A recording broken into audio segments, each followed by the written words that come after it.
Hello, everybody. Welcome back to the channel. My name is Ty Nice, and today we are reviewing the entirety of Pokemon Scarlet and Violet. More specifically, just Pokemon Violet, because that's the one I played. We're going to be going through every aspect of this game, from gym leaders to Titans to Starfall Street, everything about it. We're giving them all their own personal rankings and seeing how everything comes out. And at the end, we're going to be doing a little tier list for all the fully evolved forms of the new Pokemon. So let's get into it. I would like to preface this first with the fact that I am not a graphic designer, and all of these little things you're going to see are designed by me, so please be nice about that. 2, I don't really know the most about Pokemon, but I did love the experience. I had a blast with it, so these are my own personal rankings. This is not in the front to anyone and their tastes or choice or expertise. This is just personally what I believe. And 3, the entire game I played with Sprigatito as my starter, so we're going forward under the assumption that Sprigatito is your starter and my fight rankings because of that. We're going to kick it off with the gym leaders, and in last place, in 8th position, we've got Tulip. Tulip is an incredibly underwhelming fight. The level that you are by the time you get to her, there's nothing special on that team that's going to stop you. It's a pure psychic type gym, so there's no real risk there. It's just overall not a great gym. Even the refight, there's nothing special about it. Nothing special other than the Glade, maybe. But other than that, really nothing to worry about here. And the character herself, kind of fun. Nothing really great going on there. In 7th place, Katie, the bug gym leader. Katie's all right. It's your first gym. There's not supposed to be anything exciting about it. It's supposed to be a pretty straightforward fight. You know, you walk in with a flying type or a fire type, and the gym is pretty trivial. So, as for first gyms go, that's kind of what you expect. Doesn't really get much better on the refight. Right, Heracross getting added, and the Teddiursa becoming an Ursaring and also a Fortress. Still an okay fight. The low kicks might be a problem, dark types, but other than that, there's no real problem. The character, however, is a little more fun, a little more motherly, is a baker, and confuses which job she's at every point. So that's why she ranks a little higher than Tulip. In 7th spot, we've got Kofu. Kofu is an all-right character, and that's why they're ranked a lot higher. Super fun, super quirky. I loved the gym task of just bidding on stuff, a completely useless gym assignment, but I really liked it. However, the team is garbage. There's only 3 Pokemon, and for the 4th gym, that's just inexcusable at that point. None of them are very strong. Crabominable may be a bit of an issue, but again, fighting ice against when you're facing a water team, nothing really that dangerous to go against. Your grass type might have a problem with the ice, but they all die really quickly. The refight isn't really any different. You've got a Pelipper in there and a Clawitzer. It's an okay fight, but the character is super fun, and that's why they rank where they are. In 5th place, we've got Rhyme. Rhyme's a super fun fight. It's your only double fight of the entire game, and I personally love double fights. I think they're way more fun, way more interesting. Mimikyu is a problem. Banette can be a problem, and Houndstone can definitely be a problem. However, Houndstone doesn't have its own signature ability that increases damage based on how many dead Pokemon there are on their side. So it trivializes the fight a little bit. However, it's still super fun. Toxtricity doesn't make any sense as the ace that terrestrializes into Ghost. But the character's really cool. You've got some strong Pokemon on the side that makes for an interesting fight. Add Spirit Tomb to the refight, and you've got some great resistances and really cool aspects to it. But the character's fun. The rhymes aren't good, but it's at least something different. They have a lot more charisma.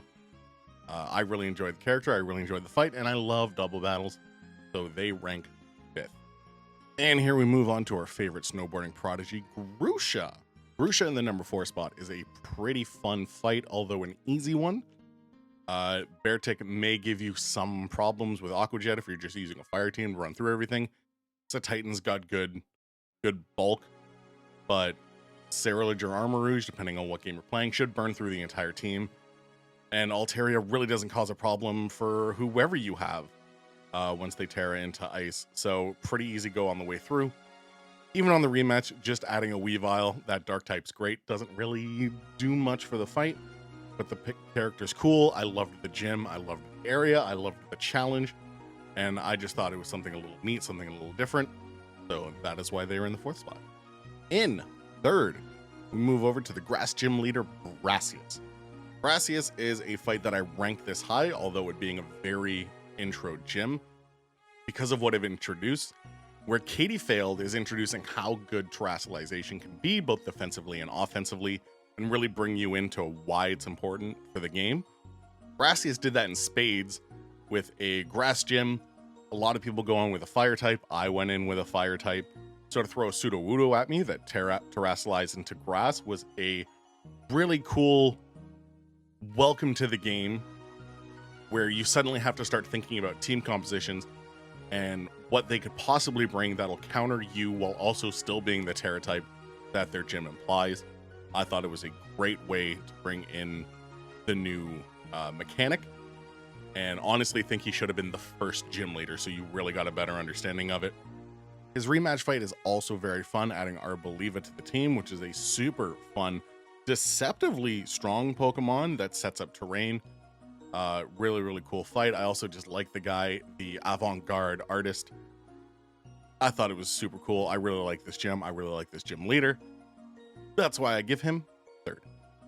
In 2nd, it's none other than the main man, the realest of them all. It's Larry. Larry is such a great character.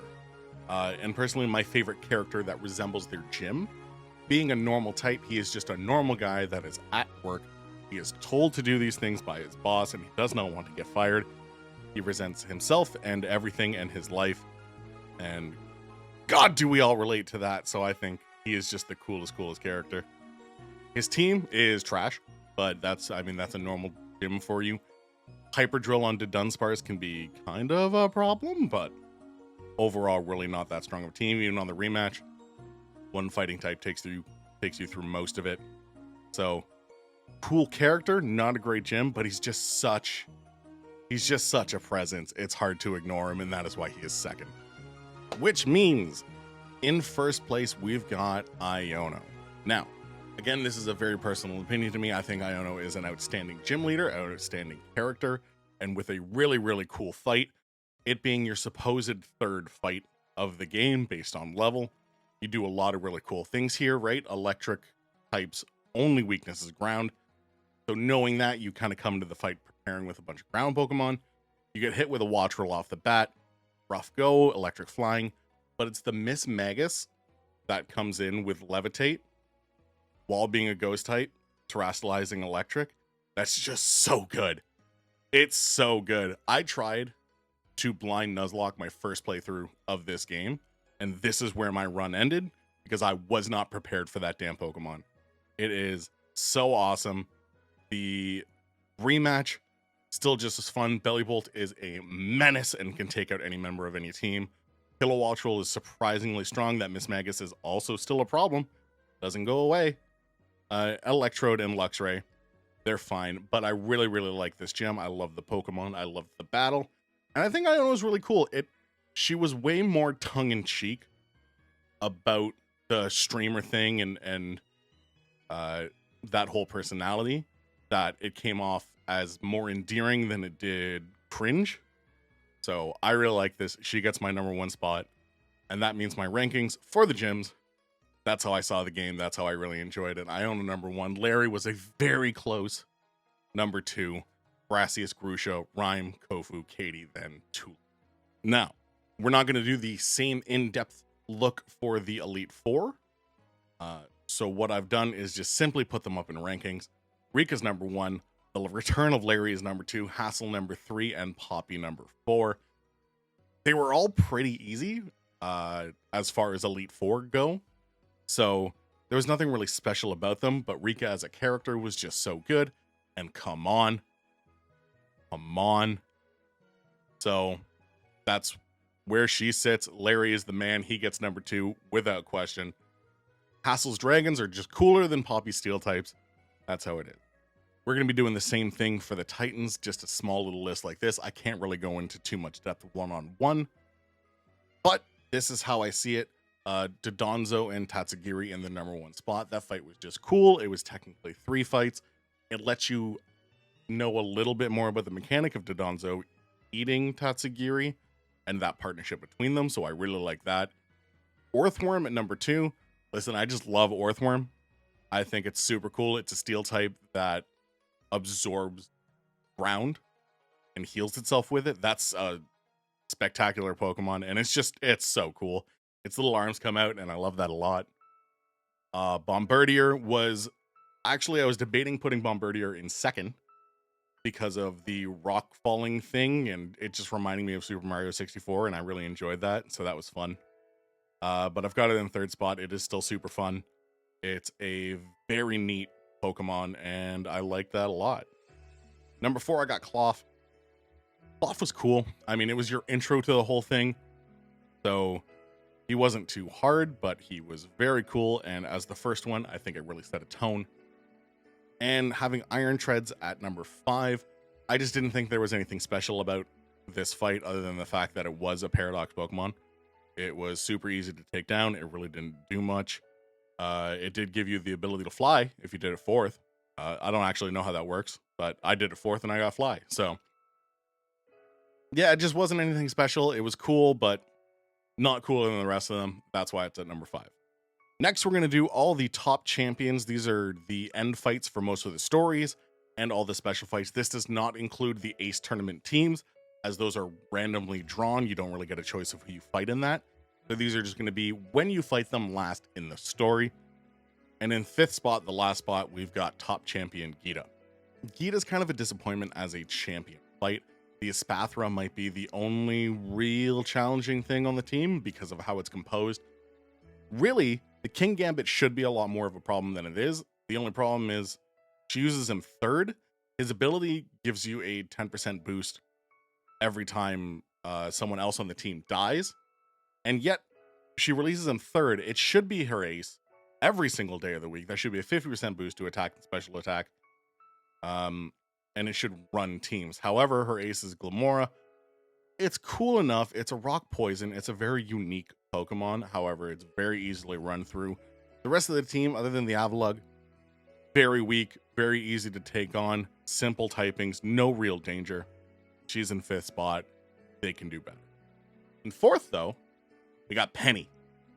Penny gets a spot higher than Gita strictly because her music slaps so hard.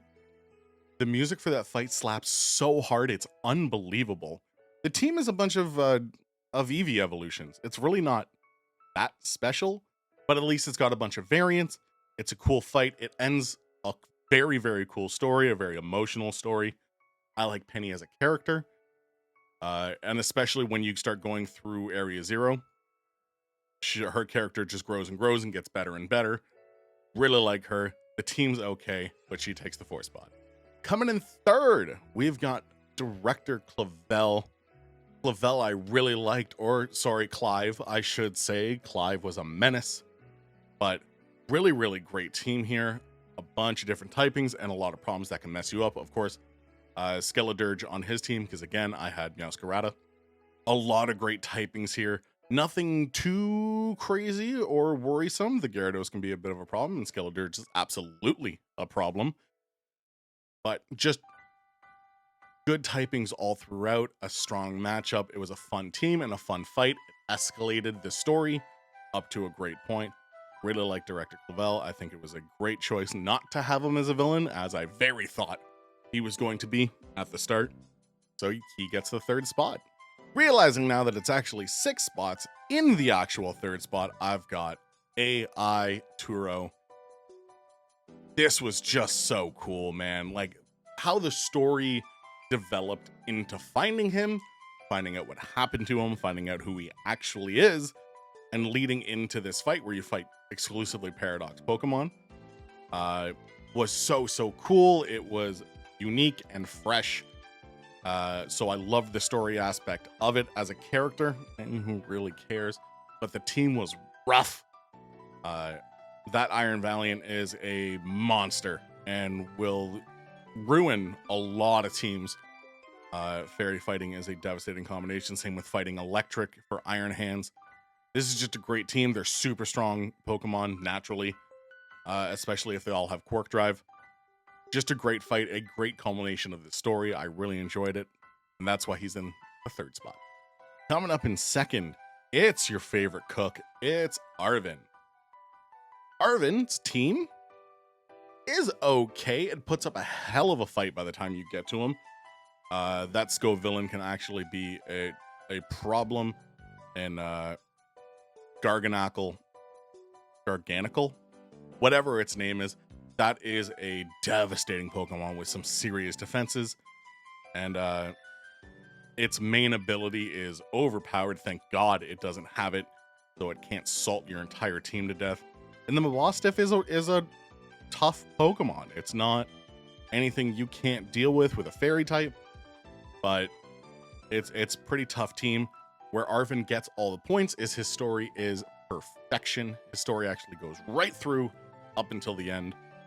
But that second Titan you kill, when you finally learn exactly why you're doing the things for Arven that you're doing, is soul crushing. It made me tear up way more than once throughout this thing. He's a great character. Got some daddy and mommy issues, but second spot for Arven. Great partner through most of this game. And in first place, we've got none other than our champion, Nemona. Nemona is a very interesting character. From being way too excited about you doing things to being a little stalkerish and telling you that she's the only one you should fight ever. She got a little bit creepy. However, a super fun rival was there throughout the whole thing, giving you battles, and some pretty good ones as well. This is the fight at the very end after you become champion. A cool team. Warthworm can of course be a problem. We've discussed that previously. Goodra is a wicked strong dragon type, and Muddy Water is a problem for most teams. Comet has that double shock ability that just eliminates his electricity, which is unbelievably powerful. The Dunsparce has Hyper Drill. Lycanroc sets up rocks usually at the start of the fight every time, so that can be a problem. But the real issue for this thing comes to Quaquaval. I don't know how to pronounce his name properly, so I'm going to say Quaquaval. That Pokemon is an issue. I came in with my Meowscarada, ready to go, terastallized, and then used my signature ability, which always crits. And Quaquaval decided instead to sweep my entire team. It hit first, got the speed up, hit again, killed. Next Pokemon, hit first, killed, hit first, killed, hit first, killed. I had 5 alive Pokemon at full health by the time I got to that damn thing, and it swept my entire team. It is an aggressively strong Pokemon for your rival, runs through type advantages, and it's just a super sweet fight. The character herself, I love Nemona. I think she's funny. I think she's ridiculous and absurd, and I loved every interaction with her throughout the entire game. So, quite frankly, I was a big fan. She gets the #1 spot. And that means for the champion list, we've got Nemona, Arven, Turo, Clavel, Penny, and in last place, Vita. Personally, there wasn't a character on this list that I didn't like. They did a really good job with this game of making everyone feel a part of something. Gita was kind of in and out of the story, but for the most part, everything was intertwined. Everything worked really well together. My favorite part was actually going through Area Zero and all the side conversations the characters were having, finally getting to know each other. I loved every second of that. It was super cool, but Nemona takes my #1 spot. Finally, we get to Team Star, an incredible story for the game where what first seems as a group of rambunctious kids is actually a bunch of kids who were bullied, fought back, and then were exiled-ish from the school and are fighting for their own people to not be bullied. A great little story with some really cool fights. And the worst of the such which isn't even a bad fight, but in last is Giacomo. It's the first fight you do. There's only 2 Pokemon, a Pawniard and the Stawmobile. Nothing too cool, nothing too exciting, nothing really that big of a problem. Especially because by that time you should have a Tinkatuff. And it should run through the entire team. It should be very easy to work through. His rematch team, a little more exciting. Getting the King Gambit as his ace, way cooler. Mabosstiff is, of course, a problem. Cacturn is a problem. Honchkrow, problem. Everyone, the whole team is a problem. But as it stands through the story, he was my least favorite character of them, and just the weakest team. In 4th place, we've got Mela. Mela, again, should be ranked higher based on her personality. She's super fun. The design is outstanding. But the team is trash. That Torkoal can be a little bit of a problem. It's super bulky, but you can run through it pretty quickly. And the Starmobile as well. Nothing really worrying you through there. You can take out the entire thing with 1 water Pokemon. So it wasn't that excited. The rematch is a little bit cooler. Still not that troubling. Still mostly pure fire types. Armarouge is a bit of an issue. That's a strong Pokemon. But for the most part, you can run through this team pretty easy. In 3rd place, Ortega.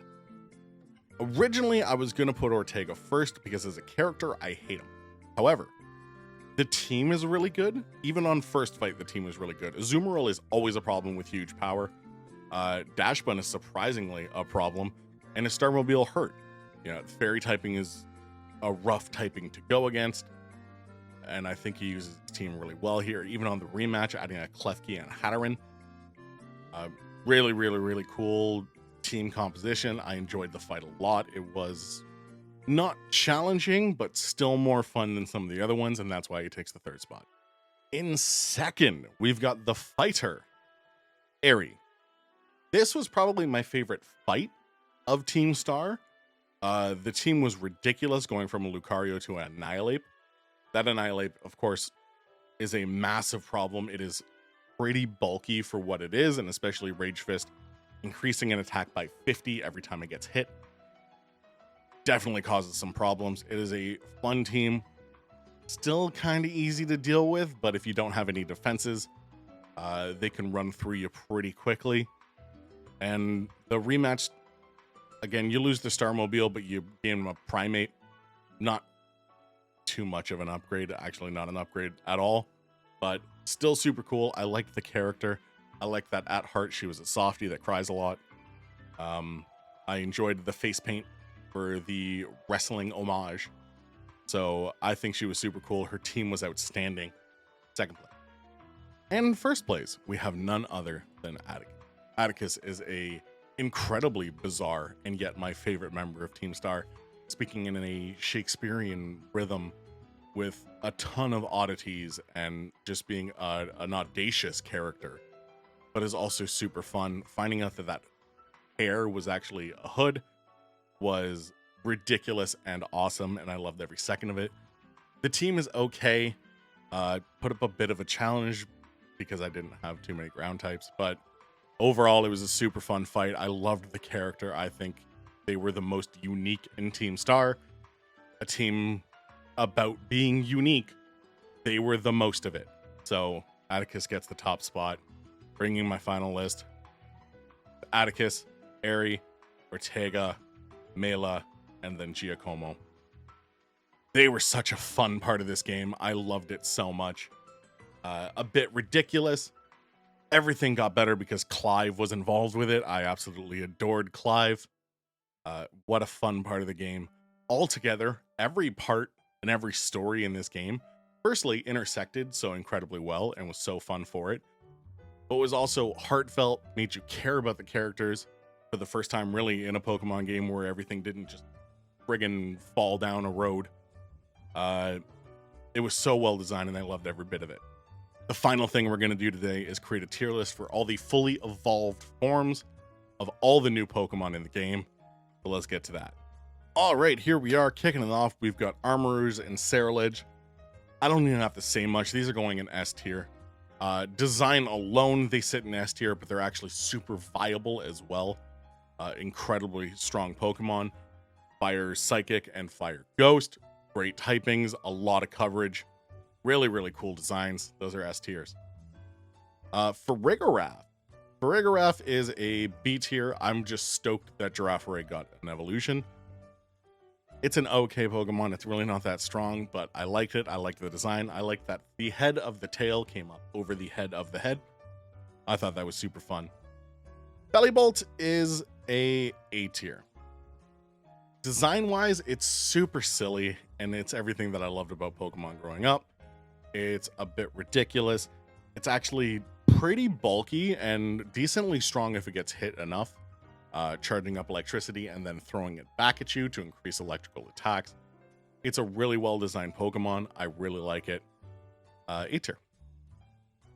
Titan is a B. I like the design. I like the bulk of it.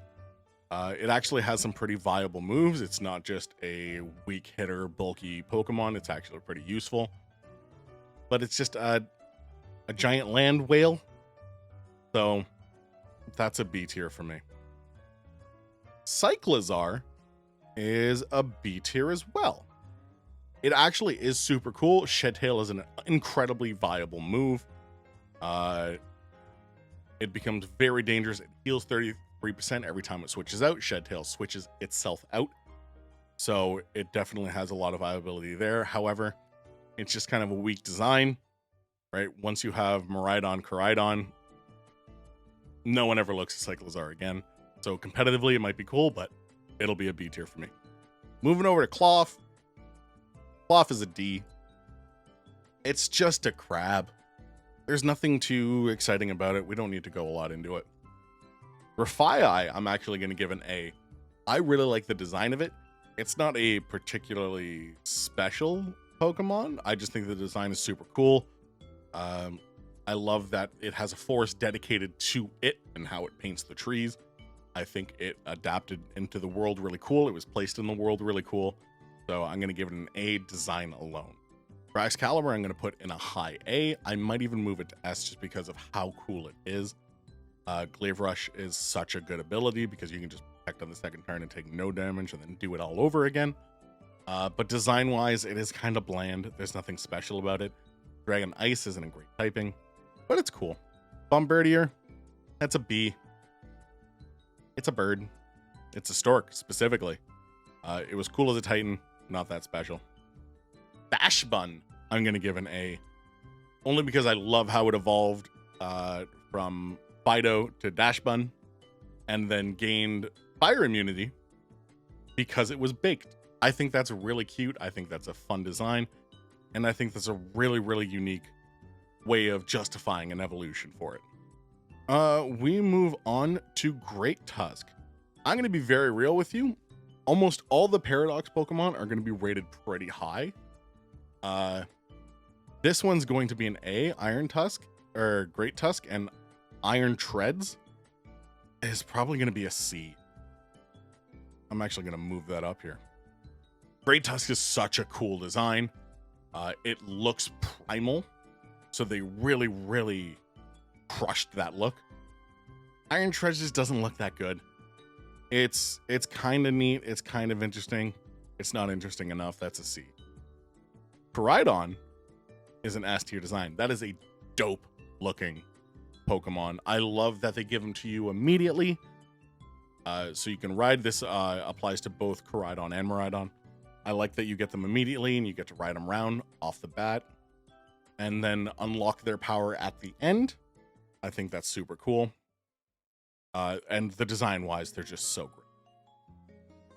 Mabostiff is a C.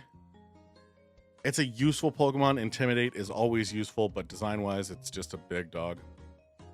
Annihilate is another one going into S. If nothing else, this gen did such a phenomenal job with all their new Pokemon. And Annihilate is just more of it. It goes fighting, is a cool typing, and it just looks wicked with the hair that's separated and floats around its own head. It looks super cool. It is super cool. That's an S tier Pokemon. Arboliva I think that's the name, Arboliva, is a B tier. It's a cool and unique concept. I love the olive tree idea. I don't think it was big enough. So B. Bramblegast. I'm going to say that's a C. I like the idea of a grass ghost Pokemon, but just tumbleweed and then other form of tumbleweed wasn't cool enough to warrant any higher than that. Brute Bonnet is an unbelievably designed Pokemon. I think it's super cool. Amoonguss doesn't get as much play as I would like it to, and I think that's going to change with this. I think the old Paradox form of it is just really, really neat. I love the moss hanging off of it. I think that's awesome. I'm going to say almost all of the legendaries are going to sit in the B. If I could find the rest of them. They're here somewhere. I'll talk while I do this. They're okay. Oh, they're pretty strong. I can see their viability, but overall, I just don't think they're anything that special. They weren't built up in any way, shape, or form. They were just something you kind of discover partway through the game. So they're all right. They're a B. Clodsire. Okay. I'm going to divide a room here by dividing the room. Let me switch it over. I think design-wise, I love Clodsire. Right? Is it that strong? No. Is it bulky? For sure. Is it a giant ground pillow? Absolutely. And that deserves more. But it's not actually that cool of a design. It just looks squishy and I want to use it as a pillow. So I'm going to give it a high B. Dodonzo. It's a giant catfish. It's cool. It's got a unique concept, but same with the Dunsparce. It's just more of Dunsparce. Next, we got a Spathra. A Spathra, actually, the more I saw and used, the more I liked. Psychic typing isn't really that great, but has a really unique move, and I kind of like the design of it. It's grown on me a lot more over time. Flamigo. I mean, it's a B, if not a C. It's just a flamingo. But anyone that's used him understands how great Flamigo is, so he's going to sit in a B. Fluttermane. Fluttermane is an A design. It's an A Pokemon. It's so cool. It's so fast. It might even be... It's going to be high. It might even be an S. I only played Violet, so I don't have a ton of knowledge on it. But I think it's super cool, and I've seen a few videos. I think it's a really neat Pokemon. Garganacl. Garganical. I still don't know this thing's name. This thing's going up in A. This is a high A. This is giant salt rock boy. I love him to death. He is defensively a stalwart. Just a super cool Pokemon. Really strong. Really defensively great. He's a giant thing of salt. Enough said. Golden Go is also going to come up in the A's.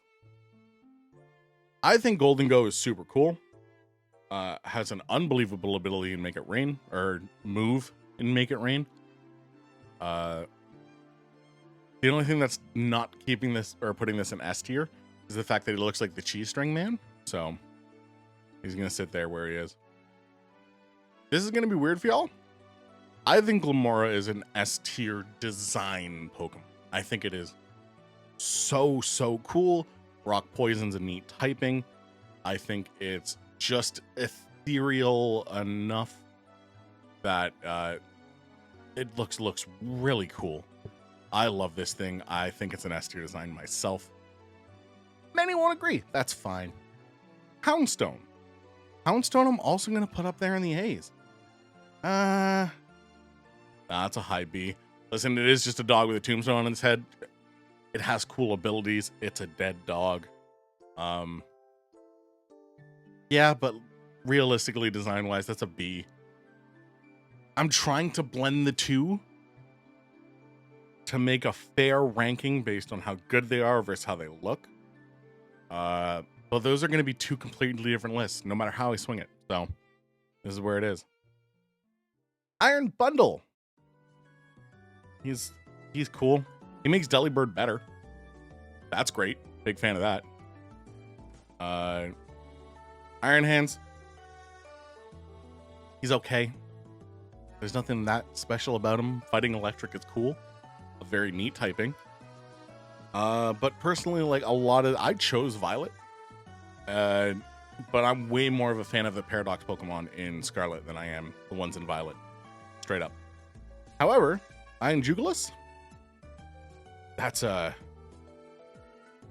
high B. The only thing I don't like is it didn't really change anything with the design. Like, it obviously looks different enough that they can justify it being a different Pokemon. But there wasn't that much of a, whoa, it's an electric version, or it's a future form. I didn't really get that feeling from it.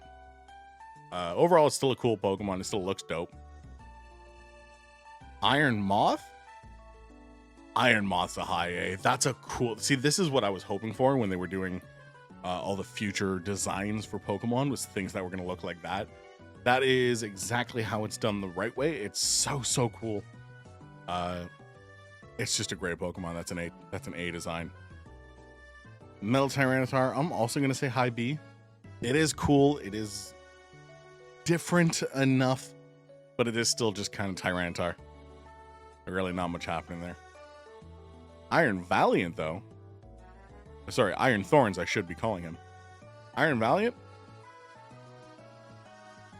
That's one of the coolest designs they've ever made.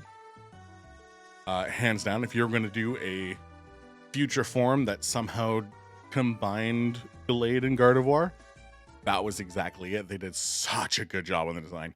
It looks so cool. Fairy Fighting is a cool typing. Its stats are ridiculous. That's an S tier every day. Kilowatt Roll. Once again, I'm going to say it's a high B. It's cool. It's neat. Electric Flying is a good typing. But it's another bird. Another bird. King Gambit's going in the S. King Gambit is, firstly, a really cool evolution path, having to fight other Bisharps that run teams of Pawniards. That's a really cool evolution feature.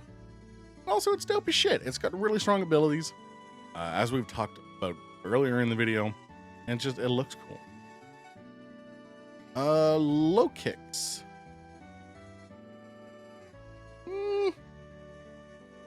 It's not more important than the legendaries. It's cool. Not that cool. Dark Bugs.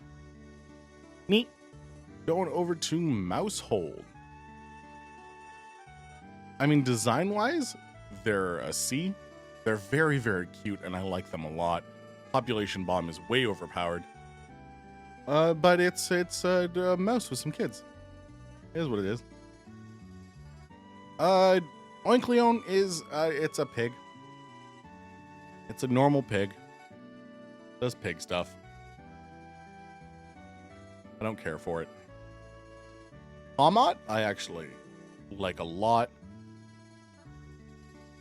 But it is still kind of just another electric rat, right? It's more the same. We've seen this 30,000 times before.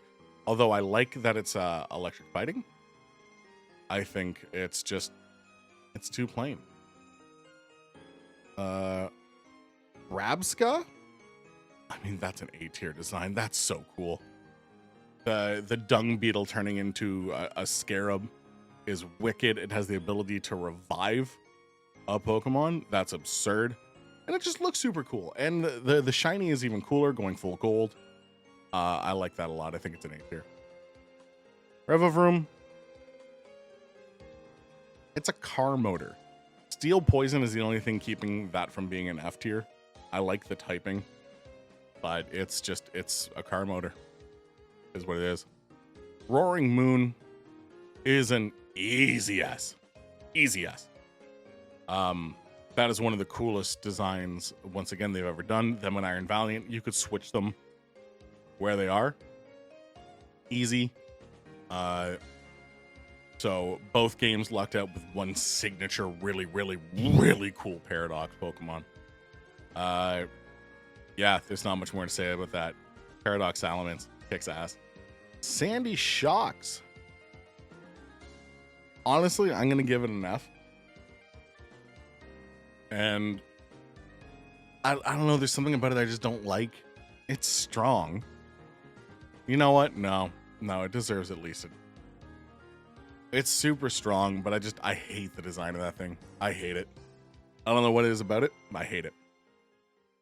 Scorvillain, however, actually, I'm gonna give that the lowest A.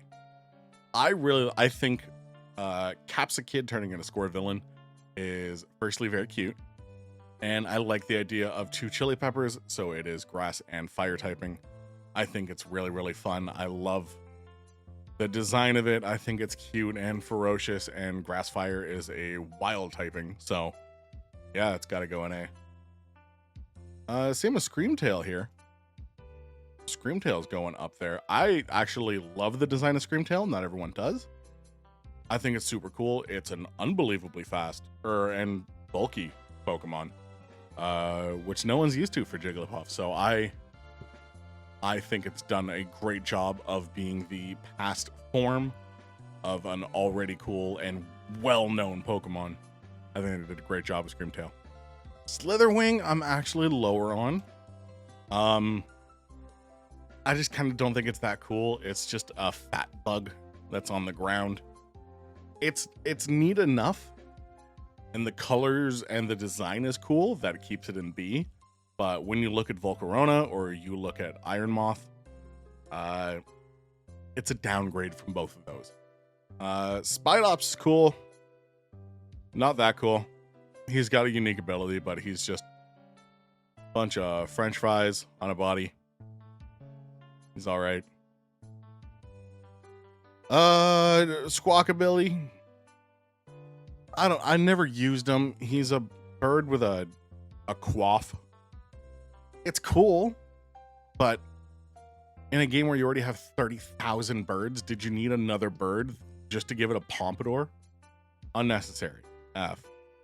Toadscroll, I'm also going to put in B. I think it is a cool design. I really like it. I do think it is a downgrade from Tentacruel, but I still think they did enough to make it a really cool land version, and I like how it runs. I think it's silly, so getting a B. Veluza. Again, it's going in F. There's nothing special about this Pokemon. It doesn't do anything cool. It's another fish. We have fish. I don't care about fish. We're gonna bounce around a little here, and we're gonna leave 4 of them specifically for last. Wugtrio, C. Come on. Finizen? Or no, Palafin. Palafin, I'm actually gonna give an A, only because the 0 to hero. I think that's unbelievably cool. And never been done, so it's something very... At least I think it's never been done. I can't remember, but I love this Pokemon. I think it's cool as hell. Orthworm. Orthworm is going in a high A for me. I love the design of this little guy. I think he's so cute. The little arms are adorable. Being a steel type that's resistant to ground, super cool. That's an A. Even if he's not that useful, I love him. Tatsugiri is going right beside his buddy Dodonzo. Again, together, very cool. Separate, eh. They're whatever. They're things we've seen before. Although Water Dragon is a very cool typing, so he's going to go ahead of his buddy. All right, we did Koraidon. We're going to put Miraidon. Again, they are interchangeable, much like Cerulege and Armarouge. They're both very cool, but the design is wicked. I've never used them for combat. I have a thing about using legendaries. I don't like to. So other than the final fight, I've never used it for combat, but as a design, I think they're both outstanding. Here's something different. Never before have I looked at a generation of Pokemon and gone, every single one of these starters kicks ass. But in this case, every single one of these starters kicks ass. I think the designs of all of them are so friggin' cool. I'm putting Meowscarada in front because that's what I use. So, but I love Quaquaval. I think that's a really fun design. I love it dancing as its passive, just kind of hang out. I think it's really neat. Skeledirge as well. I love the evolution of the bird's nest becoming a bird that lives on his nose and it becoming a fire ghost type. I actually really like the crocodile. Some people weren't huge on it. I actually really like it. Yeah, and Meowscarada is just cool. I get everyone wanted a quadruped, but like, grow up. It's a cool design. Let it be cool. And very finally, personally, in the #1 spot is Tinkaton. Easy. Tinkaton. This Pokemon is wicked. It wields a 200-pound hammer and picks Corviknights Knights out of the sky. It is my favorite thing that's ever existed on this planet. And if anyone heard it, I will kill every single one of you and then myself as a joke. It's just perfect. It's so cute. Its typing is outstanding. I love it so much. It gets the #1 spot without fail. But let me know below if you have any changes. Obviously, there's going to be tons of changes. Let me know what you think of the list, what you would change to the list, and send your own. I'd love to see them. That's the end of the video. Let me know what you think below about everything that we've ranked today and what yours would be different. I'm very excited to see it, and I'm very excited to play more Pokemon. This is probably my favorite gen that I have ever played. Everything is very cool and unique. Stories were incredible. Overall, if the graphic problems weren't a problem, this would be a perfect 10 out of 10 Pokemon game for me. It is just so much fun, and I'm loving every second of it. So, if you like this video, feel free to hit the little buttons down there that let you like and subscribe to things, and I will be back soon. I've got a video of a Nuzlocke that I did coming up, as well as a video of a Nuzlocke I did in Digimon coming up, so feel free to follow if you're excited for that. Take care.